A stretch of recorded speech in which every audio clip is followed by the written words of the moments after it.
Namaste. My name is Janapati Das. Welcome to the Bhagavad Gita as it is class, purported upon and translated by His Divine Grace, A.C. Bhaktivedanta Swami Prabhupada. So please accept my respects, everyone. Thank you for tuning in. Let me offer my respects to Bhaktivedanta Swami Prabhupada and my obeisances to my spiritual master, Jagat Guru, Siddha Swarapananda Paramahamsa Srila Prabhupada. And let's chant as we always do. So please join along.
Namo Siddha Swarupananda Paramahamsa Namine Gaurakaruna Swarupaya Radha Krishna Persayate.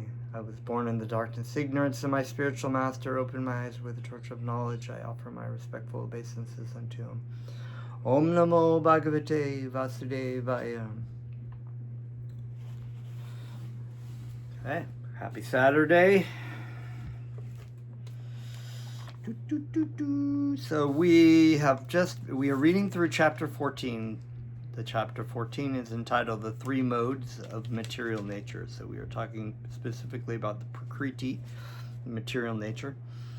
And we've been talking about the reading and explaining the different modes, the mode of goodness, the mode of passion, the mode of ignorance. And it's a good exercise to kind of reflect upon things in life and news, music, food, whatever it might be, and just ask yourself, is this in the mode of goodness, is this in the mode of passion, or is this thing in the mode of ignorance?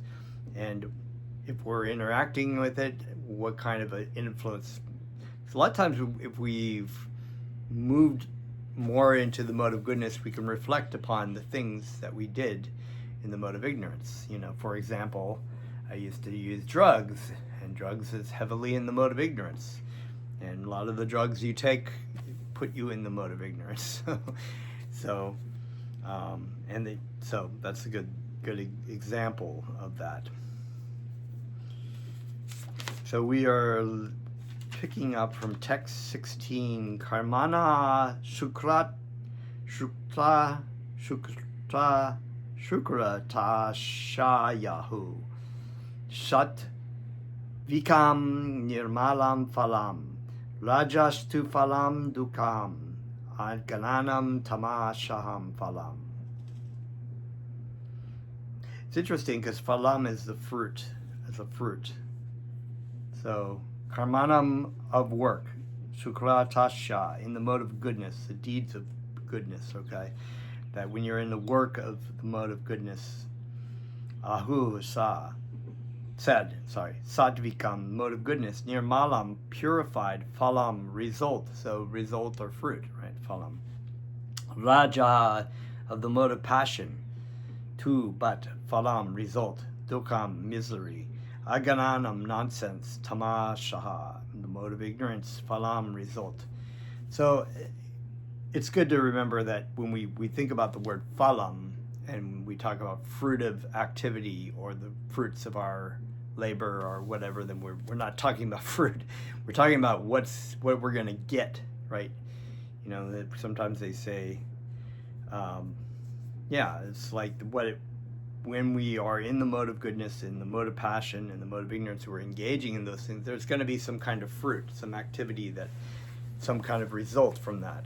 And that's very important to note in the modes of goodness, passion, and ignorance, the material modes of nature, that engaging in particular modes are going to have more fruits, and the fruits have seeds, and the seeds produce more fruit.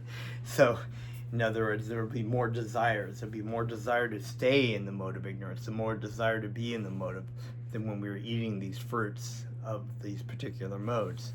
And, you know, if you're in drug use or alcohol abuse or whatever, and you're consistently eating the fruits of this and producing more seeds of desire to stay in this particular mode, and it makes it much difficult to come out of that. By pious activities in the mode of goodness. Okay, did I read? Oh, translation. By acting in the mode of goodness, one becomes purified. So it's ideal to be in the mode of goodness. So we said that you can be attached, you become attached to the modes of goodness and not transcend beyond that. But it does purify you of these other modes of ignorance and passion.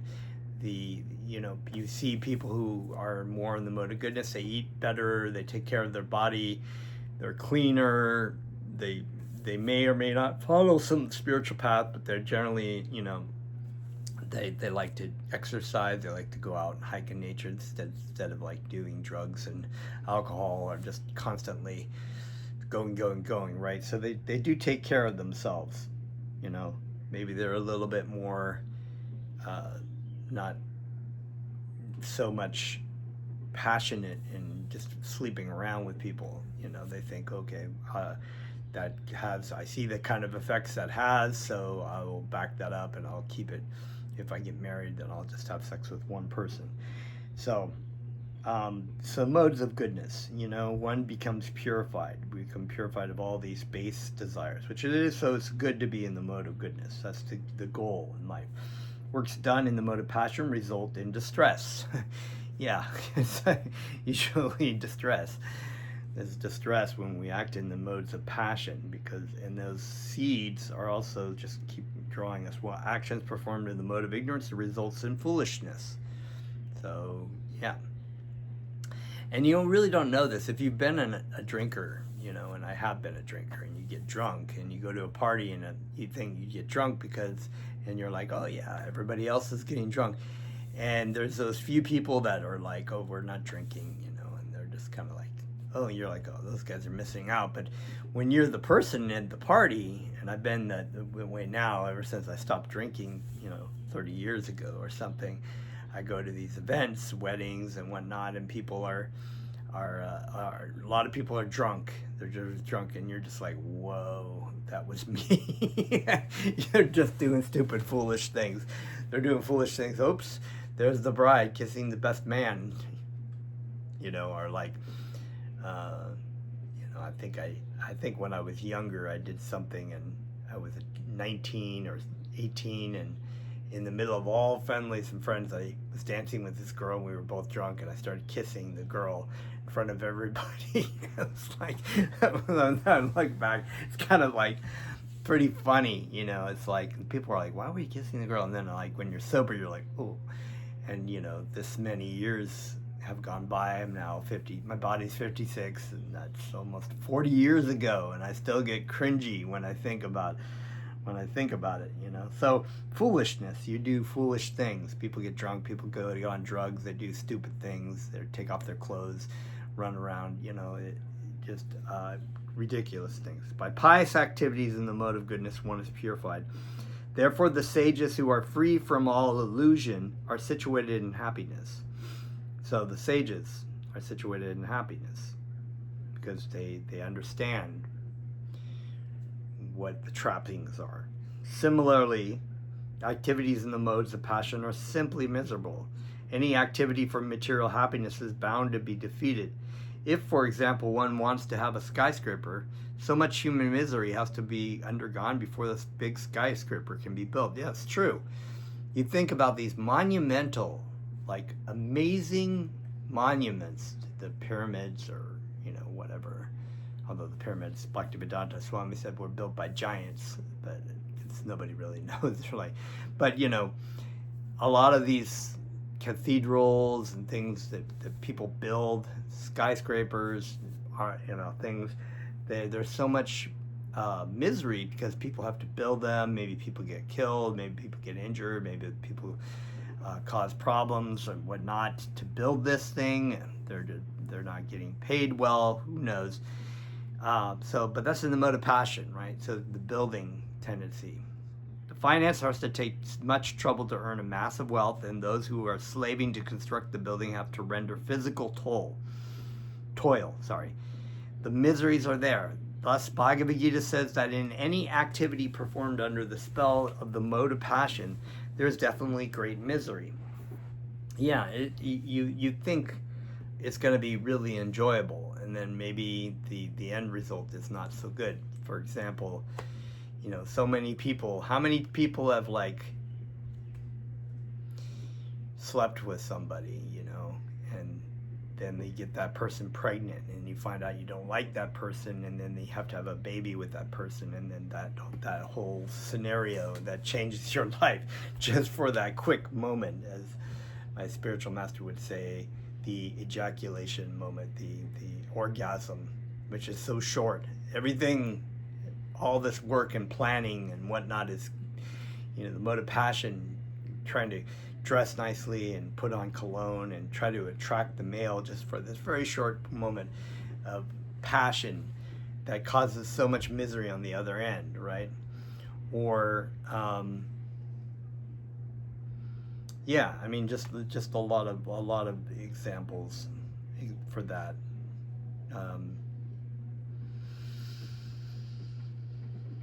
Thus, Bhagavad Gita says that in any activities performed under the spell of mode of passion, there is definitely great misery. There may be a little so-called mental happiness. I have this house or this money, but this is not actual happiness. As far as the mode of ignorance is concerned, the performer is without knowledge, and therefore all his activities result in present misery, and afterwards he will go on towards animal life. Animal life is always miserable, although under the spell of the illusory energy Maya, and the animals do not understand this. They're eating, sleeping, mating, defending. They don't contemplate the misery. They feel it, they experience it, but they don't contemplate it, like, why am I suffering, right? Slaughtering poor animals is also due to the mode of ignorance. And eating meat is a mode of ignorance too, because you don't really fathom the pain and suffering that you cause just so you can get a flash on your tongue of a McDonald's burger or a steak or fish fillet or whatever. Animal life is always miserable, although under the spell of illusory energy Maya, the animals do not understand this. Slaughtering poor animals is also due to the mode of ignorance. The animal killers do not know that in the future the animal will have a body suitable to kill them. That is the law of nature. In human society, if one kills a man, he has to be hanged. That is the law of the state. So those people who are working slaughterhouses or slaughtering animals, bad news for you.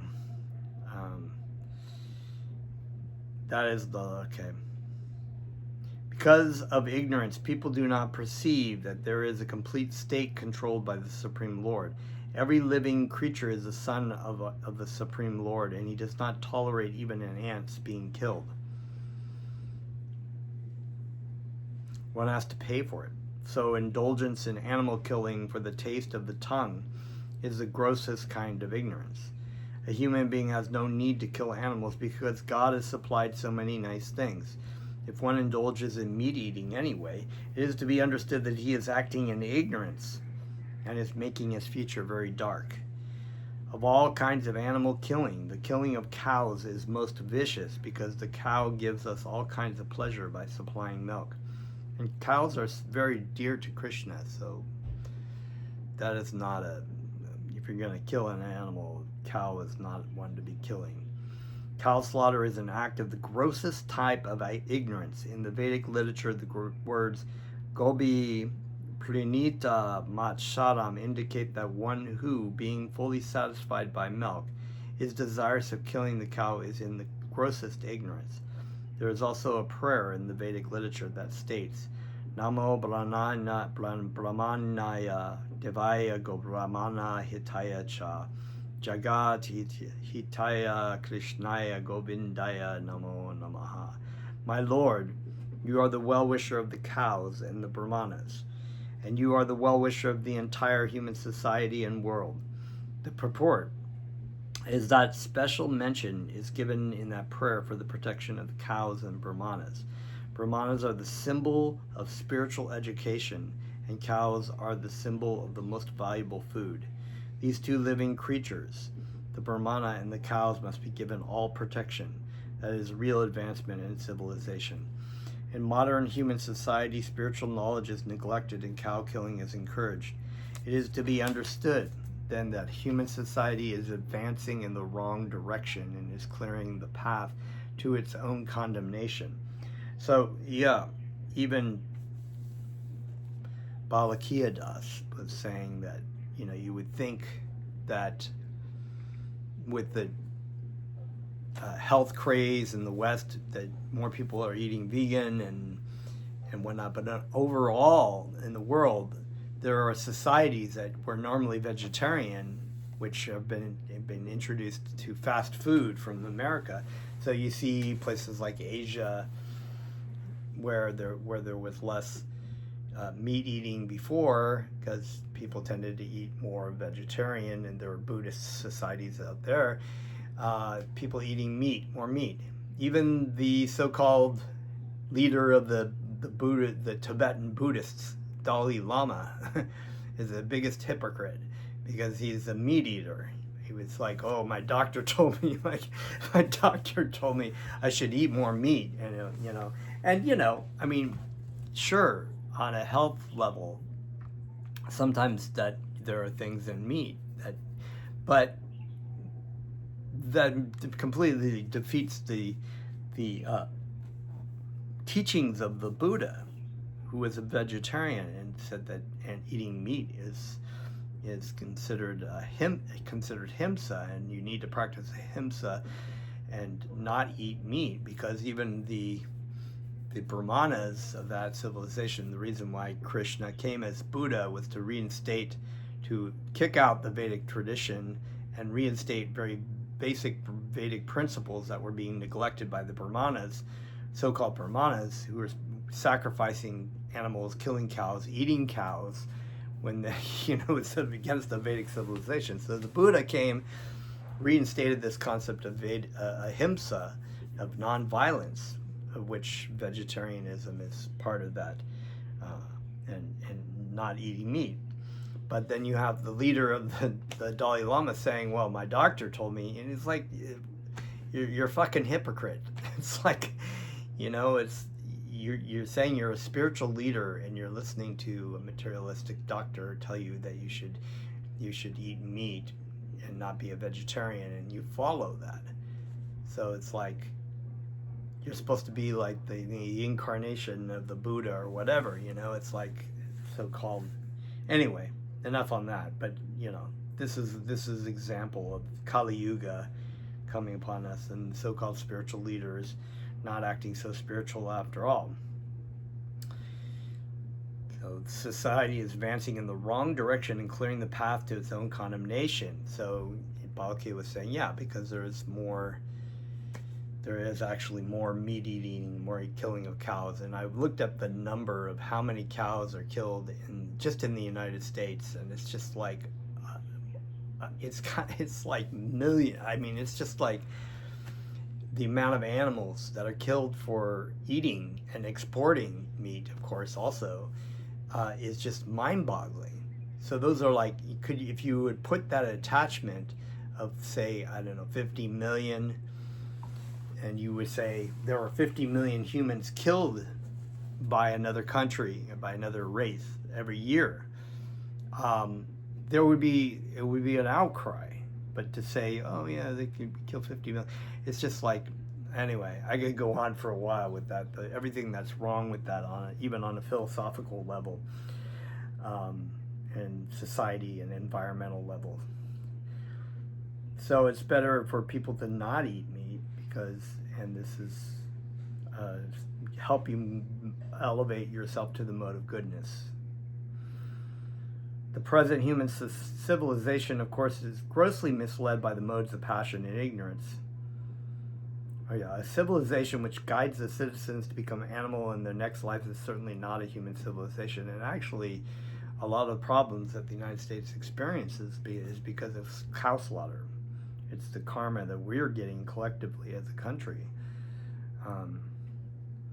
It is a very dangerous age, and all nations should take care to provide the easiest process Krishna consciousness to save humanity from the greatest danger. Text 17. Sattvat sanjayate gananam lajasho lobai vacha pramada mohal tamasho bhavato gananam evacha. Sattvat, from the mode of goodness, sanjayate, develops, gananam, knowledge, rajashaha, from the mode of passion, lobaha, greed, eva, certainly, cha, also, pramada, madness, moha, illusion, tamasha, from the mode of ignorance, bhavata, develops, agananam, nonsense, eva, certainly, cha, also. From the mode of goodness, translation text 17, real knowledge, from the mode of goodness, real knowledge develops. From the mode of passion, grief develops. And from the mode of ignorance, foolishness, madness, and illusion develop. So, once again, the mode of goodness is actually the takeoff part to the transcendental goodness. And there was a lecture by my spiritual master who stated that when you're in the mode of goodness, you like sunrises, you're on a very beautiful nature lake or whatever, experiencing the mode of goodness. You live a life of cleanliness, trying to be humble and whatever, developing the mode of goodness. You do some poetry, you listen to classical music or whatever. It's all mode of goodness, right? So those are artists are very attracted to those kinds of things sometimes, because it gives us the Srila Prabhupada says it's more likely to give us those moments where we have the aha moment, like a clarity, like clear mind, clear vision. We can hear the Lord in the heart saying things much easier. So real knowledge develops from that. You can grasp a hold of that, cultivate the spiritual life, and propel yourself with real knowledge into the mode of transcendental goodness. Actually, you don't really do that. You just do the activity. Krishna is the one who helps you through it. So mode of passion, grief. So just like for example, I was thinking also again about this maybe cheating on somebody, the sex desire. So you're in a relationship, you love each other very much. Something, as relationships go, you get kind of tired of the person, you get annoyed by the person. Maybe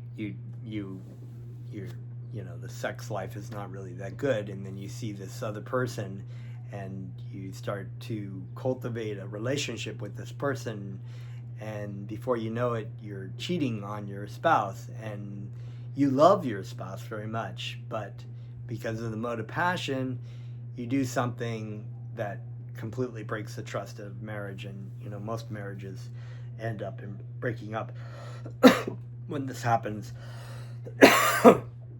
Excuse me. And so the grief, you just like it's a horrible thing to find out that someone you love. I'm gonna get my water quick. Someone you love breaks your trust like that, and so the grief will come from that.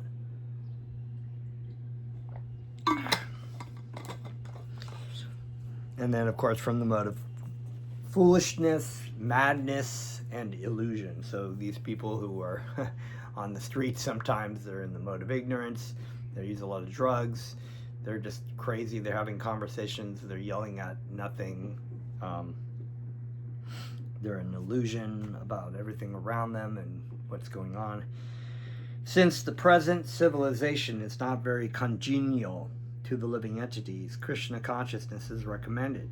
So yeah, it's not actually beneficial. The present society may have a lot of economic development and a lot of advancement in certain things, but it's not very congenial for the living entity. It's like Bhaktivedanta Swami says, it's not really helping you spiritually. It's actually taking you in the wrong direction when you follow it. And we could go into a lot of the detail, a lot of the philosophy of so-called freedom of choice, right? Sexual freedom and freedom to be you and me, and it's like that song from the 70s, freedom to be you and me. It's like whatever that means. Just whatever desire in the mode of passion and ignorance you cultivate. That's who I am, and that's me, and we should celebrate that, and we should have a whole civil rights group to back you up behind that and publish it in the newspapers. And if you say, well, you know what, I don't really agree with it, then you're a bigot or a Nazi or something, you're some kind of anti-homophobic or whatever. It's just like, but this is mode of ignorance and mode of ignorance and passion in the mode of ignorance also too. So when the mode of goodness is developed, people can see things as they are, right? There's that vision. They can see things as they are. You don't really see that when you're in illusion. If you're in darkness, you don't see things in front of you. People can tell you that you have this problem. People can tell you, but you're just so driven by the mode of passion and mode of ignorance, your chariot is being taken away. It's like it takes a great deal of courage and like usually very bad things to happen to you to be like, oh, whoa. It's like a psh. And even if that, sometimes people never figure that out. They don't, or they see it, but they're afraid to do it. You know, like, oh, I have to stop all these things that I'm built my life on, you know, that are really destroying me. In the mode of ignorance, people are just like animals and cannot see things clearly. In the mode of ignorance, for example, they do not see that by killing the one animal, they are taking the chance of being killed by the same animal in the next life. Because people have no education and actual knowledge, they become irresponsible. Yeah, so cultivating this, society is cultivating this mode of passion, mode of ignorance, and teaching people, especially our younger people, to be completely irresponsible. And in the name of being who you are or whatever. It's like going against thousands of years of society, of culture that said something else, right? It's had a particular, you know, maybe nothing is perfect, right? Okay, obviously, but it's definitely different, you know, for generation after generation after generation. There's a system, there's a structure to society that teaches younger people the way to act, and then when they grow up in society, right? And the Vedic system was definitely very much like that. Nobody would have been like, oh yeah, you feel like this or you feel like that, you feel like you're a man but you feel like you want to be a woman. Oh yeah, that's fine. Be yourself, be you know, don't let anyone tell you what to do. No, they would just be like, you're crazy. Like, you know, no one would really say that. So so there's, you know, anyway, these are all clearly defined by the modes of material nature. Because people have no education and actual knowledge, they become irresponsible, and society becomes irresponsible. People are irresponsible because they're given this sort of free rein to do whatever they want to do. To stop this irresponsibility, education for developing the mode of goodness of the people in general must be there. So yeah, education, right? Education is already there. Do these particular things. Have these kind of rules and regulations set in place to the way you act, how clean you are, you know, what you put in your body, and how you act in society. When they are actually educated in the mode of goodness, they will become sober. Right? Diras, right? Diras means a sober person. Diras. Diras is a sober, self-realized soul. They are in the mode of goodness. They see things for what they are. They can see, the self-realized soul can impart knowledge because they've seen this truth, or no, what was the other one? The sober person is not affected by the change of the reincarnating of the body, right?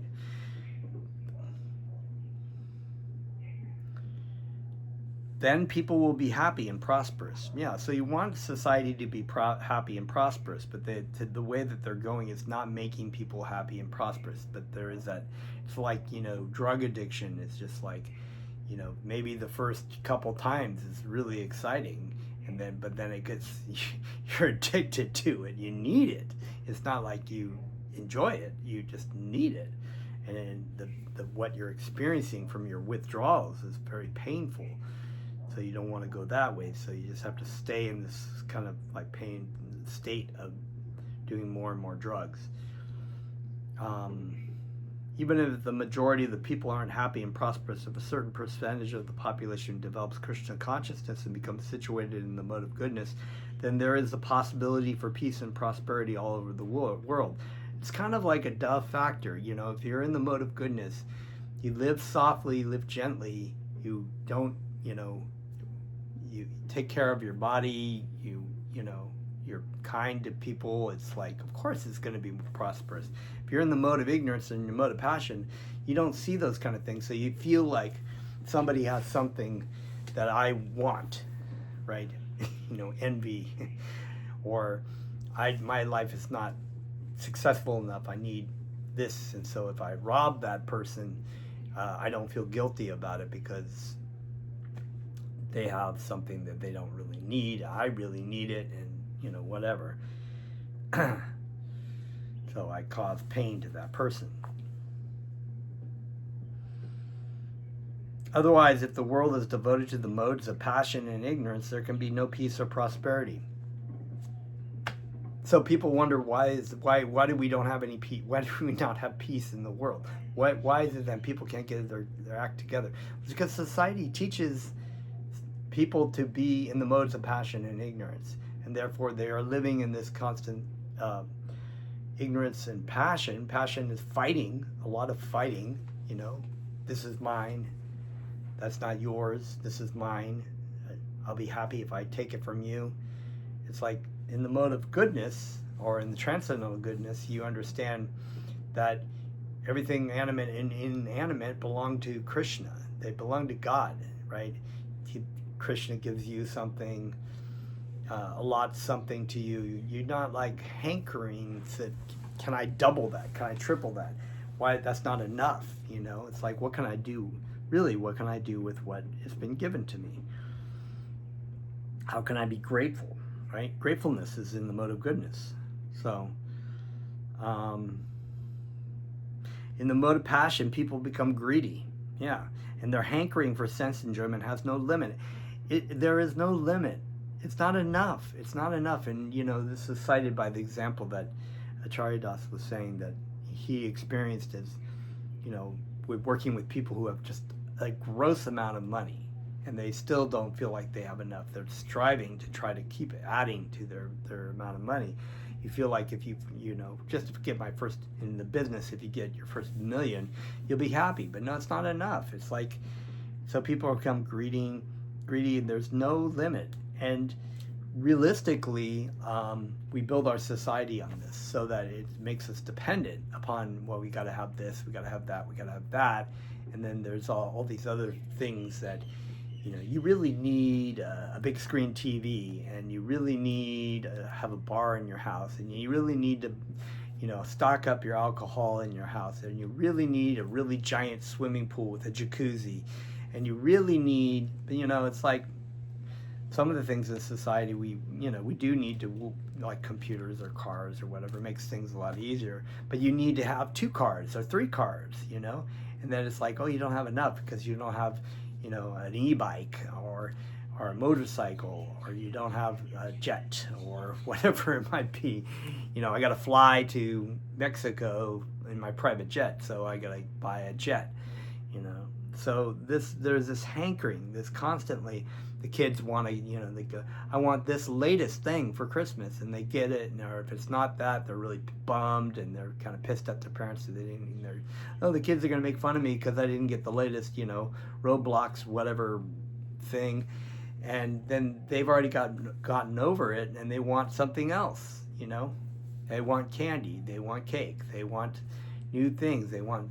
So they're part of this, and kids are, they're easy to be in the mode of passion because they're young, and they're kind of vulnerable to just being pulled back and forth by their desires. One could see that even if one has enough money or adequate arrangement for sense gratification, there is neither happiness nor peace of mind. That is not possible because one is situated in the mode of passion. If one wants happiness at all, his money will not help him. He has to elevate himself to the mode of goodness by practicing Krishna consciousness. The only way that really money is good is in the sense that, because money itself is just an energy, right? That gets you whatever. So in this examples of like Sudama Brahman, Krishna gave him a huge amount of wealth, but he didn't like, there's so many stories in the scriptures. Also, I think Rupa Goswami had a touchstone that would make gold, but he just threw it in the dumpster. He threw it in the garbage dump because he didn't see it as being very valuable as the chanting of Krishna's names. So the happiness does not come from the money itself. The happiness comes from serving Krishna. And if you have money and you can use it to serve Krishna very nicely, then, and you're in that consciousness and you're not affected by, oh, well, what can I get from this money? I can just increase my things that I have and what I can get and who I can influence, then it's good. But if you're attached to it, then that's going to be problematic.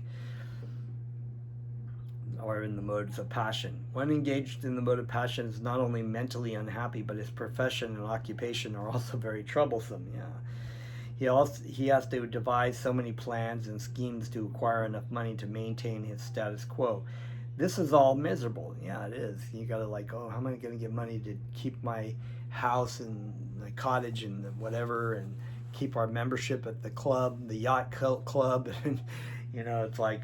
Then you got to work to. Oh, my wife wants a certain amount of allowance to buy, fur coats and take luncheons at the nice restaurants, and so I got to make sure I'm making money for her, because then she won't give me sex. It's like it goes on and on. It's the stuff that movies are made of. It's like mode of passion and ignorance. Yeah, even movies. Movie themes are in the modes of passion and ignorance and goodness.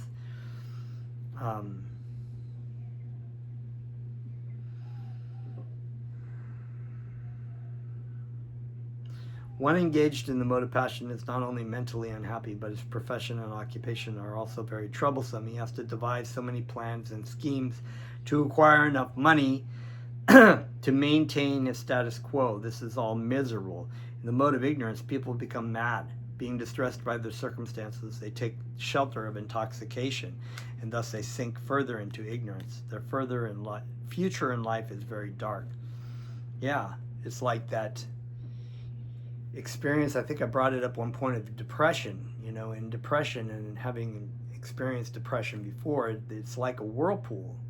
It's a mode of ignorance, and so things are very dark, and everything seems hopeless, and you're just trying to keep yourself elevated, but really all you can do is focus on the darkness, because you're in darkness.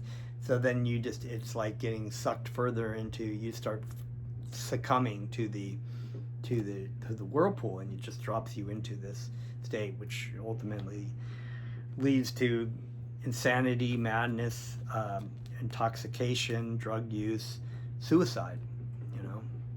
Some people don't see the way out. They think, oh, I'm just going to kill my body. And then, so yeah, it's very dark. Mode of ignorance. Text 18. Let's see how long this. Okay. Urdvam gachanti sattvasta majye tishtanti rajasha jagana gunavlitista ado gachanti tamashaha. Urdhavam, upwards. Gachanti, goes. Sattva, shtaha. One who is situated in the mode of goodness. Majje, in the middle. Tishtanti, dwell. Rajasa, those who are attached in the mode of passion. Jagana, abominable. Guna, quality. Vriti-shtaha, occupation. Ada, down. Gachanti, go. Tamashaha, persons in the mode of ignorance. Translation: those situated in the mode of goodness gradually go upward to the higher planets. Those in the mode of passion live on the earthly planets, and those in the mode of ignorance go down to the hellish worlds. And there are hellish planets. Purport: in this verse, the results of action in the three modes of nature are more explicitly set forth. There is an upper planetary system consisting of the heavenly planets, where everyone is highly elevated. According to the degree of development in the mode of goodness, the living entity can be transferred to various planets in the system. The highest planet is Satyaloka, or Brahmaloka, where the prime person of this universe, Lord Brahma, resides. We have seen already that we can hardly calculate the wondrous condition of life in Brahmaloka, but the highest condition of life, the mode of goodness, can bring us to this. The mode of passion is mixed. It is in the middle between the modes of goodness and ignorance. The person is not always pure, but even if he should be purely in the mode of passion, he will simply remain on this earth as a king or a rich man. But because there are mixtures, one can also go down. people on this earth in the mode of passion and ignorance cannot forcibly approach the higher planets by machine. In the mode of passion, there is also the chance of becoming mad in the next life. The lowest quality, the mode of ignorance, is described here as abominable. The result of developing ignorance is very, very risky. Very, very risky. It is the lowest quality in material nature. Beneath the human level, there are 8 million species of life, birds, beasts, reptiles, trees, etc. And according to the development of the mode of ignorance, people are brought down to these abominable conditions. The word tamashaha is very significant here. Tamashaha indicates those who stay continually in the mode of ignorance without rising to a higher mode. Their future is very dark. There is opportunity for men in the mode of ignorance and passion to be elevated to the mode of goodness, and that system is called Krishna consciousness. But one who does not take advantage of this opportunity certainly will continue in the lower modes. So yeah, even in those modes, one comes into contact with a devotee of Krishna or the chanting of Krishna's names, they start applying that in their life and they start elevating. And I've seen this, in a very interesting way. Some people like in a mode of ignorance, drunks, street kids come to chanting, and one in particular was brought. He came and chanted with us and lived with us for 2 weeks. He didn't drink alcohol. He chanted, he ate prasadam, and his physical feature changed. It was like you could see the darkness when you first met him, just like the shadow around him. And then he was like elevating himself out of the mode of ignorance into the mode of passion and goodness. And you could see the change. But fear in the mode of passion caused him to leave eventually, having to take certain responsibilities and stuff like that. So, yeah. So, text 19. Nanyam gunebhya kartamaram adyada drashtanu pashyati gunebhyascha param veti madbhavam so digachati. Na, never. Anyam, other than. Gunebhyaha. From the qualities, kartaram, the performer, yada, when. Drasta anupashati, who sees properly. Gunebhya cha, from the modes of nature. Param, transcendental. Veti, no. Mat bharavam, my spiritual nature. Sahahi adi gachati, is promoted. Translation: when you see that there is nothing beyond these modes of nature in all activities, and that the Supreme Lord is transcendental to all these modes, then you can know my spiritual nature. Purport: one can transcend all the activities of the modes of material nature simply by understanding them properly and by learning from the proper souls. The real spiritual master is Krishna, and he is imparting the spiritual knowledge to Arjuna. Similarly, it is from those who are fully in Krishna consciousness that one has to learn this science of activities in terms of the modes of nature. Otherwise, one's life will be misdirected. By the instruction of this bona fide spiritual master, a living entity can know of his spiritual position, his material body, his senses, how he is entrapped, and how he is under the spell of the material modes of nature. He is helpless, being in the grips of these modes. But when he can see his real position, then he can attain to the transcendental platform, having the scope for spiritual life. Actually, the living entity is not the performer of different activities. He is forced to act because he is situated in a particular type of body, conducted by some particular mode of material nature. Unless one has help of a spiritual authority, he cannot understand in what position he is actually situated. With the association of a bona fide spiritual master, he can see his real position, and by such an understanding he can become fixed in full Krishna consciousness. A man in Krishna consciousness is not controlled by the spell of the material modes of nature. It has already been stated in the 7th chapter that one who has surrendered to Krishna is relieved from the activities of material nature. Therefore, for one who is able to see things as they are, the influence of material nature gradually ceases. So then, yeah, we'll leave off there. And yeah, text 20. Yeah. All right. So thank you very much. See you next time.